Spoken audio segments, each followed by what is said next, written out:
और मैं फिर से एक छोटा सा इन्फॉर्मेशन सभी को देना चाहता हूँ कि जिनका टोटो है उन्हीं का ही TTN नंबर में रजिस्ट्रेशन होगा, और जिनका ई रिक्शा है वो जो भी डीलर से गाड़ी खरीदे हैं उसका गाड़ी वाहन पोर्टल के थ्रू WB नंबर के इंश्योरेंस के साथ में रजिस्ट्रेशन होगा।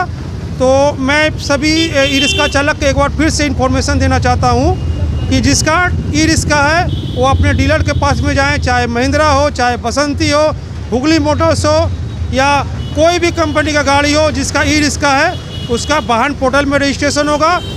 आप लोग अगर टोटो को TTN में करते हैं तो बेटर है, लेकिन ई रिक्शा को टोटो में मत डालिएगा, नहीं तो आपका ई रिक्शा भी टोटो में तब्दील हो जाएगा और फिर आपको बाद में पछतावा। हावड़ाয় থাকি, কিন্তু অনেক ই রিক্সা চালক এসে আমার কাছে কমপ্লেন করছে, স্যার আমি TTN মধ্যে ফর্ম ভরলাম কিন্তু আমার 2 বছরের টাকাটা আমার অ্যাপ্রুভাল পাওয়া যায়নি।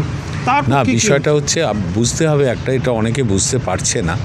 যেগুলো টোটো বলি আমরা, তারা হচ্ছে সেই গাড়িগুলো যেগুলো আনঅথরাইজড ম্যানুফ্যাকচারদের থেকে কেনা হয়েছে, তাদের জন্য TTN পোর্টাল।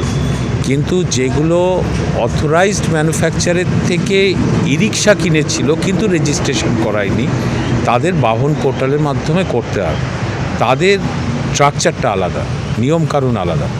এবার অনেকে ই রিক্সা কী করছে, ভুল করে TTN পোর্টালে অ্যাপ্লাই করে দিচ্ছে, যখনই তার চেসিস নাম্বার এগুলো মারছে সেটাগুলো হচ্ছে না, সেইটাকে আমরা কাটানোর একটা বন্দোবস্ত করছি। আমার কাছে দুটো কমপ্লেন এসছে। 2014 সালে বারাসাত থেকে গাড়ি কিনে নিয়েছিল, সে ডিলার শেষ, আর এখন গাড়িটা ওর ভালো কন্ডিশন, আবার রিনিউয়াল করেছিল, কিন্তু 2900 টাকা ভরার পরে ওর TTN মধ্যে আসে। ওগুলো আমাদের কাছে সরাসরি যারা এই সমস্যায় আছেন আমাদের সাথে সরাসরি যোগাযোগ করুন। আমরা এই জটটা ছাড়ানোর জন্যই এত মিটিং করছি।